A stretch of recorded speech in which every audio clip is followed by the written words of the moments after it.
আসসালামু আলাইকুম। আজকে কিছু মানবীয় গুণাবলী নিয়ে কথা বলবো। এর মধ্যে একটি মানবীয় গুণাবলী হচ্ছে মানুষের যখন রাগ হয়, মানুষ যখন কষ্ট পায়, তখন আচরণটা কি করে এবং আমার দৃষ্টিতে আচরণটা কেমন হওয়া উচিত, এই নিয়ে কথা বলবো। বিশ্বাস করেন, মানুষ যখন কষ্ট পায় তখন সে কান্না করে। মানুষ যখন খুব বেশি ব্যথিত হয় তখন সে নীরবে কান্না করে, সৃষ্টিকর্তার কাছে সাহায্য প্রার্থনা করে।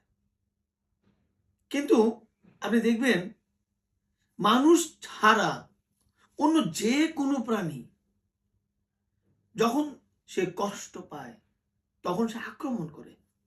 আপনি দেখবেন, কুকুর যদি কষ্ট পায় কোনো কারণে, কুকুর যদি মনে করে আপনি তাকে আক্রমণ করতে গেছেন, দেখবেন কুকুর আপনার উপর আক্রমণ করবে, তেড়ে আসবে আপনার উপরে।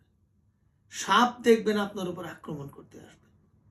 পৃথিবীর যে কোনো প্রাণী যখন সে বুঝবে যে আপনি তার প্রতি আক্রমণ করতে গেছেন, আপনি তাকে মারতে গেছেন, সে কষ্ট পাচ্ছে, তখন কিন্তু সে ঠিকই আপনার উপরে আক্রমণ করবে। কিন্তু আমি বিশ্বাস করি, মানুষ কখনো আক্রমণাত্মক আচরণ করতে পারে না।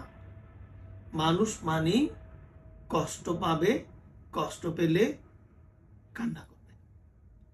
আশা করব, যখন আমরা কষ্ট পাই কারো কথায় বা কারো আচরণে, আমরা আক্রমণ করব না, কারণ সেটি পশুর আচরণ। ভালো থাকবেন সবাই। সালামু আলাইকুম।